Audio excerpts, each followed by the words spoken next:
اذا جاءوک جب آتے ہیں تیرے پاس یجادلونک آپ سے جھگڑتے ہیں یقول الذین کہتے ہیں وہ کفروا جو منکر ہیں ان ھذا نہیں ہے کہ الا مگر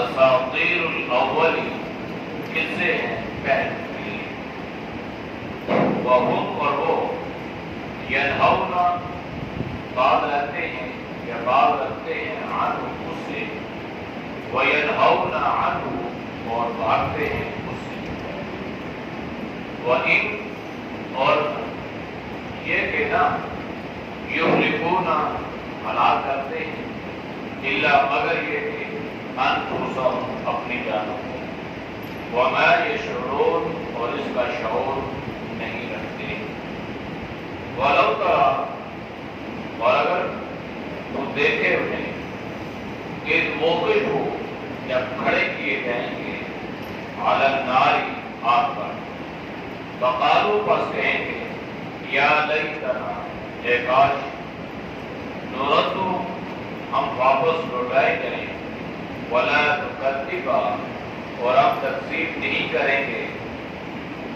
بآیات ربنا اپنے رب کی آیات کی وَنَكُونَ اور ہم ہو جائیں گے مِنَ الْمُؤْمِنِينَ ایمان والوں میں سے. آیات کا ماقبل آیات کے ساتھ ضابط یہ ہے کہ ماقبل میں اللہ نے مشرکوں کے اس عقیدے اور نظریے کی تردید فرمائی کہ جس کو الہ مانتے ہیں وہ قیامت والے دن اس کی سفارت یا شفاعت کر سکیں گے. اللہ نے فرمایا کہ نہیں کر سکیں گے. دوسری چیز اللہ نے ان کا اپنا یہ قول ذکر فرما دیا اور یہی قیامت والے دن اللہ کی عدالت میں یہ اپنے کیے سے انکار کر بیٹھیں گے اور کہیں گے کہ اللہ کی قسم ہم نے تو شرک نہیں کی. تو اللہ آخرت کے حالات سے بھی انسان کو اسی لیے آگاہ فرماتا رہتا ہے تاکہ انسان اس سے اپنے آپ کو بچائے اور یہ بھی جلب منفعات ہی کے لیے ہے. اور یہ اللہ کا اس امت پر بہت بڑا احسان ہے کہ آنے والے حالات اور آنے والی منظروں سے اللہ نے آگاہ کر دیا اور پھر وہاں پر پیش آنے والی صورتحال سے بھی اللہ نے آگاہ کیا. اب آج کی آیات میں بھی اللہ نے انہی مشرکوں کا ذکر فرماتے ہوئے ارشاد فرمایا وَمِنْهُمْ اور ان میں سے من وہ بھی ہے یستمعُ الیک تیری طرف کان لگاتے ہیں یعنی آپ صلی اللہ علیہ وسلم کی جاسوسی کرتے ہیں. کان لگانا یعنی جاسوسی کرنا اور اس انداز سے کہ ہم آپ کے مشن سے آپ کی صورتحال سے آگاہ ہو سکے ہیں اور جب ہمیں آپ کے بارے میں علم ہو جائے گا تو راستہ روکنے میں رکاوٹیں ڈالنے میں ان کے لیے آسانی ہو جائے گی. یہاں یہ بات یہ جو کان لگانا ہے فوج لگانا ہے جاسوسی کرنا ہے شریعت نے ہر انداز سے اس پہ منع فرمایا. ہاں لا خیر فی کثیر من نجواہم الا من امر بالصدقۃ او معروف او اصلاح بین الناس. تین چیزوں کے بارے میں قرآن نے اجازت دی کہ کان میں غسل کرنا کسی کی طرف کان لگانا یا کسی کے کان میں کوئی بات کہنا. تو اللہ نے تو فرمایا لا خیر فی کثیر من نجواہم. اس طرح کے کان لگا کر ایک دوسرے کی ٹور میں پڑ جانا یا دو آدمی کسی مجلس میں گفتگو کریں اس انداز سے کان لگاتا ہے کہ تیسرے آدمی کو اس بارے میں شک پڑ جائے کہ نہ معلوم میرے بارے میں یہ بات ہی کر رہی. تو ہاں تین چیزیں اللہ نے ذکر فرمائی. اعلم من امر بالصدقہ، مگر یہ کہ آپ کسی کو صدقے کی ترغیب دے رہے ہیں، آپ کسی کو اس بات کا حکم دے رہے ہیں، ترغیب دے رہے ہیں، آپ اس کو ادا کر رہے ہیں. کسی پر کوئی پریشانی ہے، مصیبت ہے، کوئی آفت ہے، بیماری ہے، تو آپ اسے صورتحال سے آگاہ کرتے ہوئے آپ اسے کہہ رہے ہیں کہ بھائی صدقہ مت کرو. صدقہ اللہ کے غضب کو، اللہ کے غضب کو، جلال کو، اللہ کے صدقے کی وجہ سے وہ جلال کرنا پڑتا ہے، یعنی صدقہ اس کو ٹھنڈا کرتا ہے. تو یا آپ کوئی اچھائی کی اس کو ترغیب دے رہے ہیں، یا اصلاح بین الناس، لوگوں کے اصلاح کے بارے میں، صلح کے بارے میں کوئی بات چیت کر رہے ہیں، تو یہ ٹھیک ہے. لیکن آج عام حالات میں آپ کس انداز سے کسی کی جاسوسی کریں اور اس کی طرف کان لگائیں کہ یہ کیا کہہ رہا ہے تو شریعت نے اس کو منع کیا، یہ منافقین کا ہوتے ہوتا ہے. اور ہمارے معاشرے میں بھی ہم ایک دوسرے کی ٹوہ میں پڑے رہتے ہیں، ایک دوسرے کو پتہ نہیں اس کے کیا حالات ہیں، اس کے کیا واقعات ہیں، اس کے گھر میں کیا ہوا ہے، اس کے تعلقات کیسے ہیں، میاں بیوی کے تعلقات کیسے ہیں، گھر میں یہ کیا ہے. تو اللہ کے نبی نے فرمایا ولا تجسسوا، آپ ایسا مت کرو، کسی کی ٹوہ میں مت کرو. بلکہ قرآن کریم نے بھی یہ الفاظ فرمایا ولا تجسسوا ولا یغتب بعضکم. تو یہ مشرکین اور منافقین آپ صلی اللہ علیہ وسلم کے بارے میں اس انداز سے کام لگاتے تاکہ ہمیں آپ کے حالات کے بارے میں آگاہی ہو. تو اللہ نے فرمایا وَجَعَلْنَا عَلَىٰ قُلُوبِهِمْ أَكِنَّةً أَن يَفْقَهُوهُ وَفِي آذَانِهِمْ وَقْرًا. اب منافقین یا مشرکین یا کفار جو ہے یہ آپ صلی اللہ علیہ وسلم کی طرف کان لگا رہے ہیں. تو چاہیے تو یہ تھا کہ یہ کان لگا کر آپ کی بات کو توجہ سے سنتے، اس پہ غور و فکر کرتے تو اللہ ان کے لیے ہدایت کے فیصلے فرما دیتا. لیکن ان کا مقصد ہرگز یہ نہیں تھا. ان کا مقصد آپ کو ایذا پہنچانا، آپ کو تکلیف پہنچانا اور آپ کو اذیت میں مبتلا کرنا تھا. حالانکہ یہ اس بات سے بخوبی آگاہ بھی ہو چکے تھے کہ آپ صلی اللہ علیہ وسلم اللہ کے نبی ہیں اور آپ پر اللہ کا کلام اترا ہے، لیکن بے نہ ماننے والی لڑ تھی، لہذا انہوں نے اس طرح صلی اللہ علیہ وسلم کی جاسوسیاں کی. تو اللہ نے فرمایا کہ اس کا نقصان یہ ہوا کہ اللہ نے ان کے دل کی صلاحیت کو ختم کرنا. ہر دل میں اللہ نے صلاحیت رکھی ہوتی اور اس سے اللہ وہ کام لیتے ہیں. لیکن جب دل کسی غلط راستے کی طرف مائل ہو جاتا ہے تو اس کی وہ صلاحیتیں معلوم ہو جاتی ہیں، ختم ہو جاتی ہیں. تو انہوں نے کیا کیا، اس نیت اور اس ارادے سے آپ صلی اللہ علیہ وسلم کی طرف کام لگائے، جاسوسیاں کی کہ آپ کو نقصان پہنچایا ہے. تو اللہ کے نبی کو تو نقصان نہ پہنچا سکے، بلکہ اس کا نقصان خود ان پر یہ ہوا کہ اللہ نے ان کے دل کی صلاحیت کو ختم فرمایا. اور یہ بہت بڑا نقصان ہے. یعنی دل تو ہے لیکن اس میں سمجھ کی صلاحیت اللہ نے ختم کر دی. اور یہ منافقین کے بارے میں اللہ نے قرآن کریم میں کھول کھول کر بیان کر دیا کہ اللہ نے ان کو دل تو دیا لیکن اس سے سمجھتے نہیں ہیں. اللہ نے آنکھیں دی، دیکھتے نہیں ہیں. اللہ نے کان دیے، سنتے نہیں. اب کانوں سے وہ سن تو رہے تھے، آنکھوں سے دیکھ تو رہے تھے اور دل سے سمجھ بھی رہے تھے، لیکن جو دیکھنا تھا وہ نہ دیکھ پائے، جو سننا تھا وہ نہ سن پائے اور جو سمجھنا تھا وہ نہ سمجھ پائے. جس لیے اللہ نے فرمایا کہ یہ دل کی صلاحیت ایسے ہو گئی کہ ان کے دل پر گویا پردہ پڑ گیا، سمجھ نہیں. اور یہ تو ہمارے یہاں بھی ایسی چیز بالکل واضح طور پہ نظر آ رہی ہے، لیکن انسان اس کو سمجھنے سے بھی قاصر ہو. اپنا نقصان بھی نظر آ رہا ہے لیکن یہ سمجھ رہا ہے.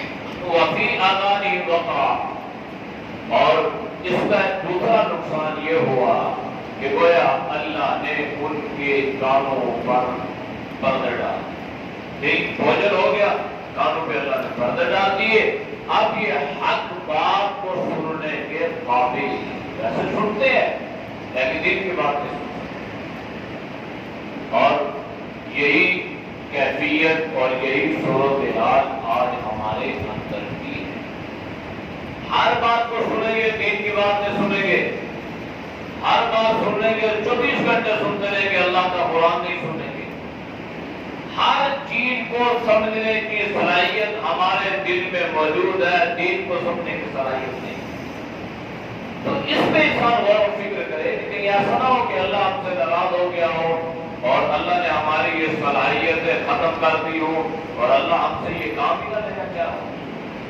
افمن شرح اللہ صدرہ للاسلام، اس لیے کہ اگر اللہ دین کو، دل کو دین کی طرف مائل کر دے تو یہ اللہ کا بڑا احسان ہے، اور اس پہ اللہ کا انسان کو شکر ادا کرنا چاہیے۔ اور جناب نبی کریم صلی اللہ علیہ وسلم اللہ سے دعا بھی فرمایا کرتے تھے، وَإِن يَرَوْا كُلَّ آيَةٍ لَا يُؤْمِنُوا بِهَا۔ اب یہ لوگ کہہ تو یہ رہتے نا، کوئی فرشتہ آئے، کوئی اللہ کی طرف سے ہمیں گواہ ملے، ہمیں آپ کی نبوت، آپ کی رسالت کے بارے میں بتلائے تو ہم یقین کر لیں گے، تو اللہ نے فرما دیا اگر یقین تو نہیں کریں گے، ویسے یہ باتیں بنا رہے ہیں۔ آج میں اللہ نے فرمایا کہ یہ ایسی، یہ جو منافقت ہے نا، منافقت نفاق جو ہے نا، یہ اتنا انسان کو دین سے دور کر دیتا ہے کہ اللہ نے ان کے بارے میں فرما دیا کہ اگر یہ ہر نشانی کو بھی دیکھ لیں اور اپنی آنکھوں سے دیکھ لیں تب بھی یہ ایمان اب انہوں نے دیکھا چاند دو ٹکڑے ہوئے، انہوں نے نہیں دیکھا، سارے لوگوں نے دیکھا کہ چاند کے 2 ٹکڑے ہوئے، چاند الگ ہوا، پھر وہ چاند آپس میں آ کے مل گیا، پھر یمن والوں نے، شام والوں نے آ کے اہل مکہ کو اس بات کی گواہی بھی دی کہ ہم نے خود دیکھا، اور اہل مکہ نے خود اس کی ڈیمانڈ بھی کی تھی، آنکھوں کے سامنے بھی ہوا، پھر بھی ایمان نہ لایا۔ اب ان کی ساری صلاحیتیں اس وجہ سے ختم ہو گئی، اللہ نے جو صلاحیتیں رکھی تھی اس کو استعمال میں لاتے نہ لائے، بلکہ وہ مخالفت پہ اتر آئے، تو یہاں تک کہ نشانیاں دیکھ کر بھی یہ لوگ ایمان لانے سے حاصل، اس میں بہت سارے لوگ شامل ہیں، حتیٰ اذا جاءوک یجادلونک، یہاں تک کہ یہ لوگ جب آپ کے پاس آتے ہیں نا تو آپ سے جھگڑتے ہیں، آپ سے لڑتے ہیں، تو آپ صلی اللہ علیہ وسلم سے یہ لوگ لڑے، جھگڑا کیا، بدتمیزی کی، آپ صلی اللہ علیہ وسلم کے گلے مبارک میں بندہ ڈالا، رسی ڈالی، اس کو کھینچا گیا، آپ سجدے میں گئے، آپ کے اوپر بوجھ لا کے رکھ دی گئی، آپ راستے میں جا رہے ہیں، راستے میں کانٹے بچھا دیے گئے، مطلب کون سا ایسا ظلم اور بربریت نہیں تھی جو آپ صلی اللہ علیہ وسلم پہ ڈھائی نہ کی،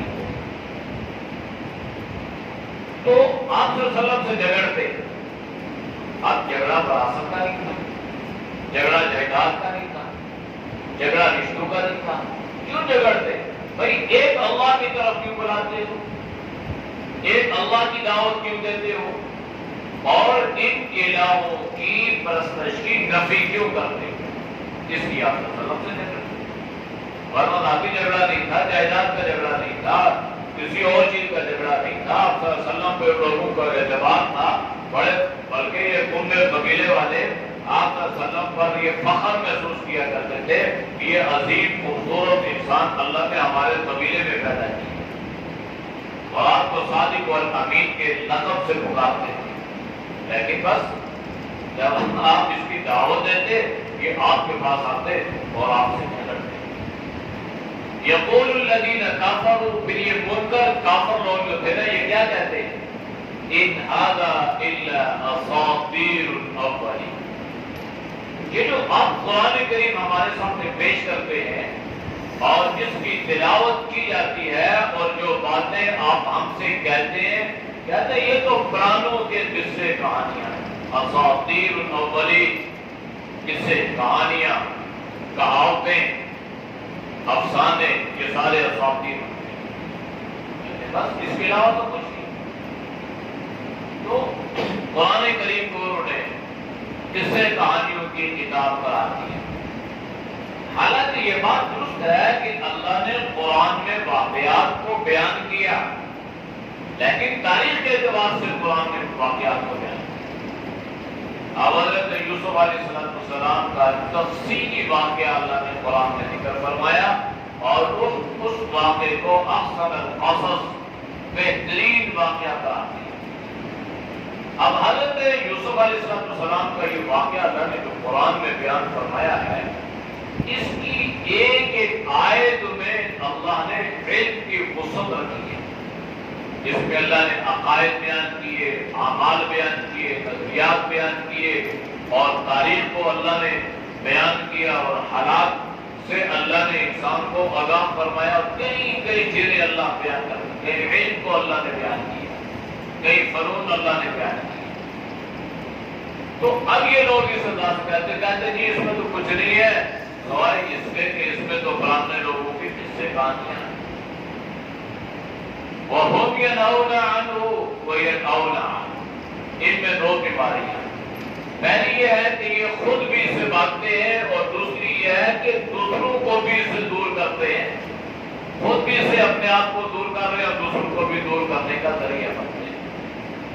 اب یہ تو بالکل واضح قسم کی بات ہے کہ وہ لوگ خود بھی اس سے بھاگتے تھے، اور فطرتی چیز یہ ہے کہ جو انسان جس سے خود بھاگے دوسروں کو بھی خود بھگاتا ہے۔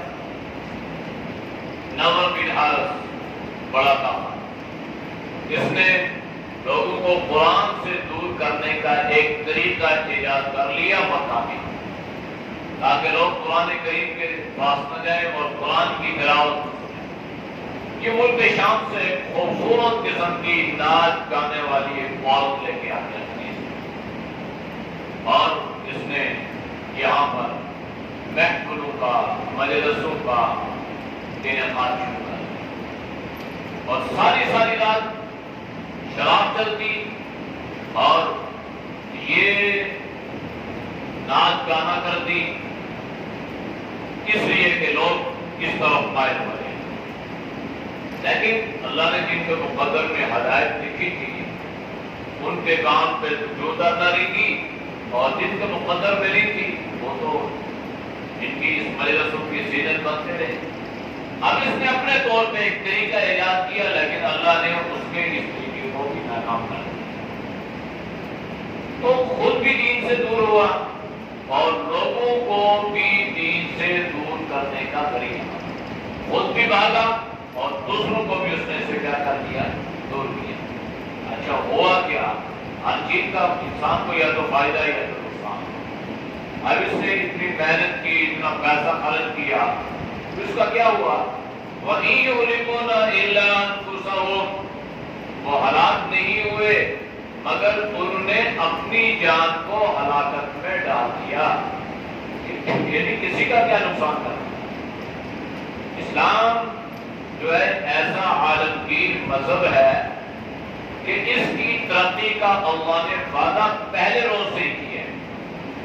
کتب اللہ لأغلبن انا ورسلی، اللہ فرما رہے ہیں کہ میں نے یہ بات اپنے اوپر لازم کر دی ہے کہ میں اور میرا رسول غالب آئے گا، یہ تو اللہ کا وعدہ ہے۔ اب انسان اگر راستے میں رکاوٹ ڈالنے کی کوشش کرے گا تو اس سے اسلام کے پھیلنے کی جو ایک رفتار ہے یہ نہیں رکے گی، یہ تو اپنی رفتار سے اللہ اس کو چڑھاتا رہے گا، لیکن روکنے والے اپنی ہلاکت اور اپنی موت خود ہی وہ مر جائیں گے، اور وہ اپنا ہی نقصان کریں گے، کسی اور کا وہ نقصان نہیں کریں۔ لیکن ہے کیا؟ وہ ہمارے شرور، انہیں اس کا ادراک ہی نہیں ہے، خبر ہی نہیں ہے کہ وہ کیا کر رہے ہیں۔ اسلام تو بڑھ رہا ہے، بھی بڑھ رہا ہے، ساری دنیا میں تیزی سے پھیلنے والا مذہب اللہ کے فضل سے وہ اسلام ہے، اور اسلام اتنا سندر خوبصورت، آج تو ہم نے اسلام کو سمجھا ہی نہیں۔ ہمارے جو یہ اقوام متحدہ میں اور یہ بڑے بڑے جو اجلاس ہوتے ہیں اور ہمارے لیڈر وہاں پہ جاتے ہیں اور ہم پر کہتے ہیں جی بڑا خوبصورت ہوتے ہیں، آج تک کسی لیڈر نے اسلام کو پیش ہی نہیں کیا۔ اسلام کیسا مذہب ہے؟ لوگ کہتے ہیں اسلام انتہا پسند ہے، شدت پسند ہے۔ اسلام انتہا پسند نہیں ہے، نہیں، اسلام شدت پسند ہے۔ اسلام کو پیش تو کرو کہ اسلام کیسا مذہب ہے۔ وَكَذَلِكَ جَعَلْنَاكُمْ أُمَّةً وَسَطًا، یہ تو بڑا اعتدال والا مسئلہ ہے، لیکن اس کو کوئی پیش جس انداز سے کرے گا دنیا اس کو اسی انداز سے لے گی کہ یہ اسلام۔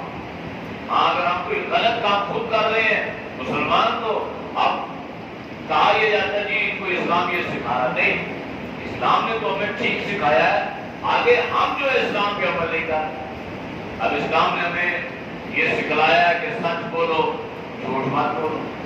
اب اگر ہم سچ نہیں بولیں گے، جھوٹ بولیں گے تو ہم کے لوگ کیا اسلام ان کو یہ سکھلا رہا ہے۔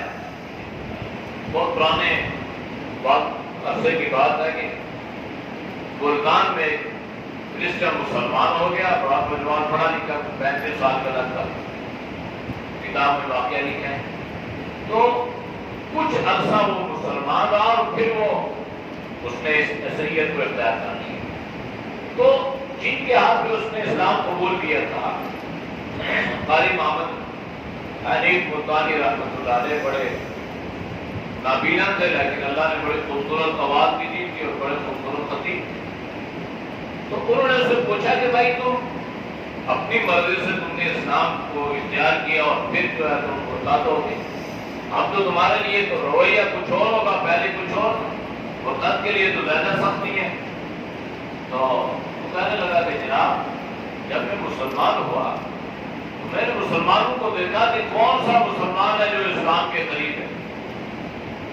جس چیز سے مسلمانوں کو اسلام میں منع کیا وہ کرتے ہیں اور جس کا کرنے کا حکم دیا وہ نہیں کرتے۔ اسلام نے کہا نماز پڑھو، آپ کے کتنے لوگ نماز پڑھتے ہیں؟ اسلام نے کہا پردہ کرو، کتنے لوگ پردہ کرتے ہیں؟ اسلام نے کہا سود مت کھاؤ، کتنے لوگ ایسے ہیں جو سود سے اپنے آپ کو بچاتے ہیں اور اکثر سود کھا رہے ہیں؟ اس سے بہتر نہیں ہے کیا؟ تو اب اسلامی تعلیمات کون ہے اور ہمارے مسلمانوں کا رویہ جو ہے وہ اسلام سے تھوڑا سا ہٹ گیا ہے، اس لیے اسلام تو جس چیز کا ہمیں دست دے رہا ہے وہ تو بڑا اعتدال والا ہے۔ تو اصل میں یہ جو لوگ اسلام کو دبانے کی یا روکنے کی کوشش کرتے ہیں، اللہ نے فرمایا وہ ما یشعرون، انہیں اس بات کی خبر نہیں ہے کہ اسلام کی ترقی کا وعدہ اللہ نے کیا ہے اور یہ ترقی کرے گا اور کر رہا ہے۔ پھر ایک وقت ایسا بھی آئے گا کہ یہ سارے لوگ اللہ کی عدالت کے کٹہرے میں کھڑے ہو کر اپنے کیے پر پچھتائیں گے، افسوس کر دیں گے، افسردہ ہو جائیں گے۔ تو اللہ نے اس کا ذکر یوں فرمایا وَلَوْ اور کاش ترا، جب تو دیکھے گا، یعنی ایک وقت ایسا بھی آئے گا کہ آپ ان لوگوں کو دیکھ لیں گے، اِذْ وُقِفُوا عَلَى النَّارِ، جب ان لوگوں کو آگ پر کھڑا کر دیا جائے گا، یعنی جب ان کے لیے یہ آگ مقرر ہو جائے گی اور جہنم میں جانے کا اعلان ہو جائے گا اور جہنم میں ان کو گھسیٹ کے پھینک دیا جائے گا یا پھینکا جائے گا، جب یہ اس سارے منظر کو اپنی آنکھوں سے دیکھ لیں گے تو فقالو، بس یہ لوگ کہیں گے یا لیتنا، اے کاش، اے افسوس۔ جیسے انسان کسی بات کو کسی سے منع کرے نا تو بھائی یہ مت کرو تو وہ کرتا ہے، تو جب وہ کرتا ہے تو اس کو نقصان ہوتا ہے تو پھر کہتا ہے کاش میں بات مان لیتا، کاش ماں کی بات مان لیتا، کاش بھائی کی بات مان لیتا، کاش باپ کی۔ اب انسان افسوس کر رہا ہے، لیکن اب کیا فائدہ؟ تو اب انہوں نے دنیا میں بات مانی نہیں تھی نا، اب یہ کیا کر رہے ہیں؟ افسوس کر رہے ہیں۔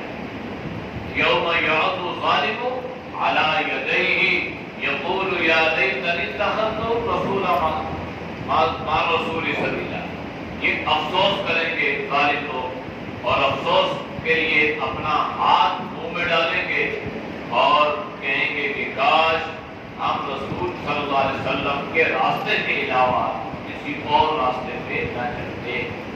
یہاں پہ یہ کیا کہیں گے؟ نردو، کاش ہم واپس لوٹا دیے جائیں دنیا میں وَلَا نُكَذِّبَ بِآيَاتِ رَبِّنَا، اور اب ہم اپنے آیات، اپنے رب کی آیات کی تکذیب نہیں کریں گے، اب نہیں جھٹلائیں گے، اب بات مانیں گے۔ کیوں؟ اب تو سمجھ آتی، بھائی پہلے کیوں نہ سمجھا جب اللہ نے آپ کو انبیاء علیہ السلام کے ذریعے سمجھایا اور اللہ نے آپ کو آگاہ کیا، دیکھو یہ دنیا کی زندگی ایسے گزارو گے، اچھی گزارو گے تو جنت کی صورت تمہیں نعمت، اور اگر بری گزارو گے تو جہنم کی صورت میں عذاب دیا جائے گا۔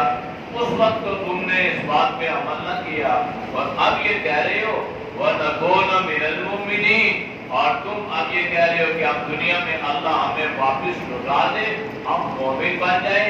یہ اللہ کا ضابطہ نہیں، قدرت ہے اللہ کو، قادر ہے اللہ لوٹا دے، لیکن اللہ نے یہ ضابطہ اور یہ دستور نہیں